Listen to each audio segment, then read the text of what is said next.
Just a little over a year ago, to the date, a trailer released on YouTube that struck up a memory from the deepest corners in the back of my mind. A memory not of dope action scenes or artwork that looked incredible when in motion, but of two little words that I never thought I'd hear again in my entire life.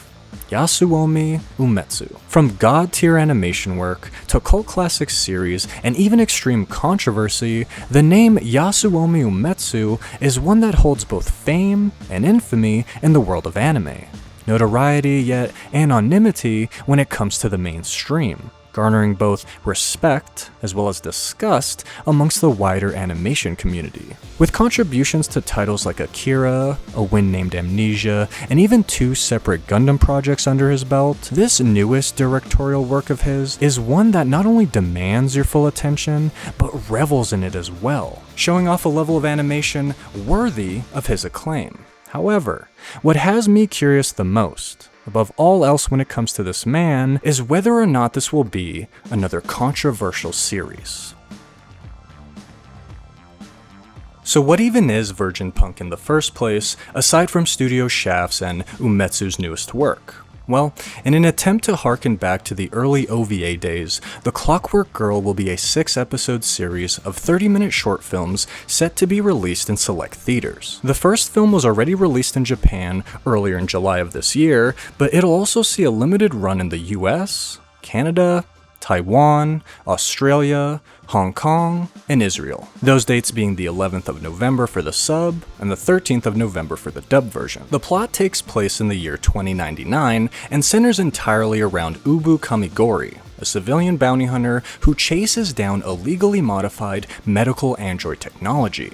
This story begins with her kidnapping and unfortunate transformation as her mind is unknowingly removed from its organic body and implanted into an android version of her teenage self. Now held hostage by her rival Mr. Elegance, her new life is still filled with guns and hunting down bounties. However, now she must work for the man entirely, against her will, secretly plotting a way to kill the guy fully in control of her body and in possession of her off switch. In a world where cybernetics are abused by anyone with the means to acquire them, the government has sanctioned registered bounty hunters to track down these targets by any means necessary.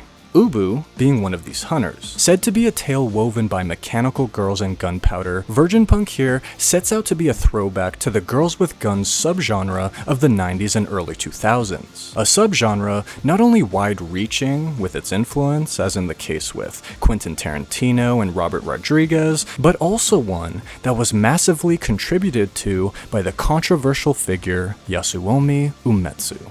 Now for old heads out there in the animation community, Umetsu here is known as a prolific key animator and contributor to a multitude of 80s and 90s movies. These would include the 1982 Queen Millennia film, 1983's Harmageddon and Barefoot Gen, 85's The Dagger of Kamui, 1988's Akira, Grave of the Fireflies, and Mobile Suit Gundam, Char's Counterattack. He also worked on A Wind Named Amnesia in 1990, the 6th Urusei Yatsura film in 1991, 94's Dark Side Blues, 96's Lupin III Dead or Alive, and Spriggan in 1998.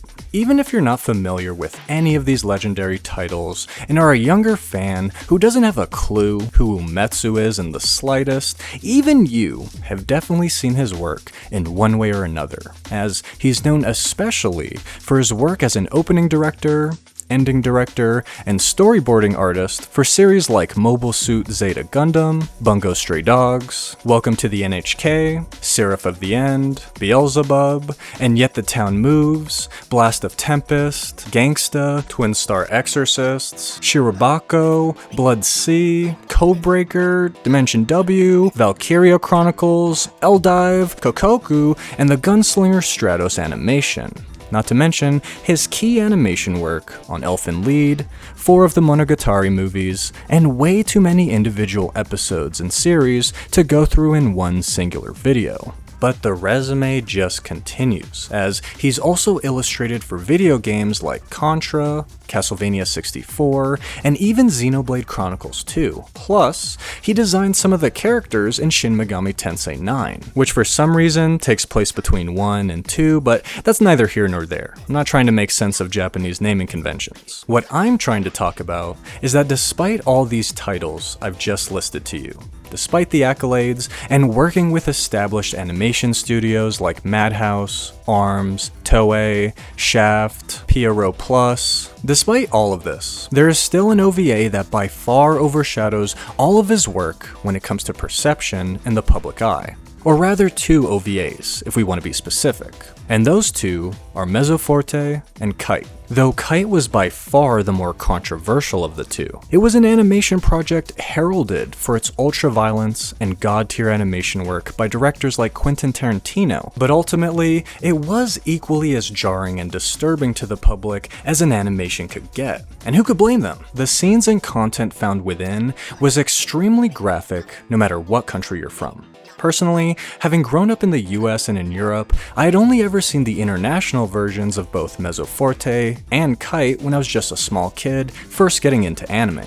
Back then, I was completely blown away by how incredibly over-the-top, badass, and ultra-violent everything in them was. Only to discover, years later, that the original Japanese versions, especially of Kite, were way too heavy-handed with their graphic depictions of sexual violence. Extremely so in my opinion. Now, some would think that this would ultimately ruin Umetsu's career, especially if he was someone here in the West, but if anything, it only boosted his career in the Japanese animation world, allowing him to continue his career with new projects in the industry, as well as furthering the Girls with Guns subgenre. His name ranking up there with the likes of Ghost in the Shell's Masamune Shiro and Mamoru Oshii respectively, Gunsmith Cat's Kenichi Sonoda, Black Lagoon's Rei Hiroe, and Ryo Tsukimura of Noir Acclaim, just to name a few. His name is synonymous with this subgenre. You can't separate one from the other,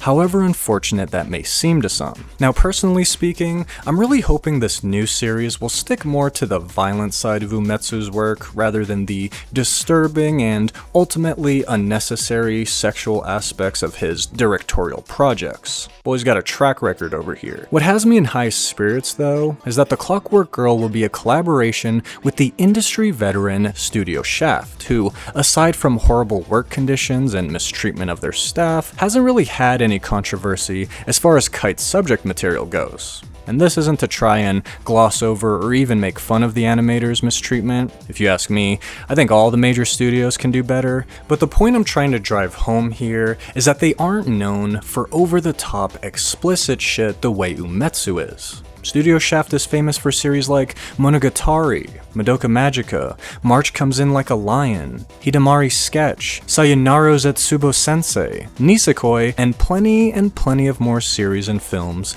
in their catalog of over 40 original, solo-produced anime titles, really distinguishing themselves through abstract artwork, avant-garde animation styles, specific visual references, and even frequent gags thanks to director Akiyuki Shimbo. I'm sure you've all seen that head tilt thingy in several works. That's them. That's Studio Shaft. They're legends in this space, creating extremely recognizable and worthwhile animation. But what do you guys think? Is this newest Yasuomi Umetsu project interesting to you at all? Will it be too controversial like his other fully directed works? Who's to say? Now, personally, I don't know how much faith I have in the guy not going too overboard when it comes to the explicit subject material. Anytime he's the lead director overseeing these projects, he just does way too much, in my opinion at least. I'm down for all the ultra-violence and the insanely animated gunfights, but the sexually depraved and sexually violent aspects of his work is something I just can't get behind. But who knows? He has had an 11-year hiatus from the directing chair,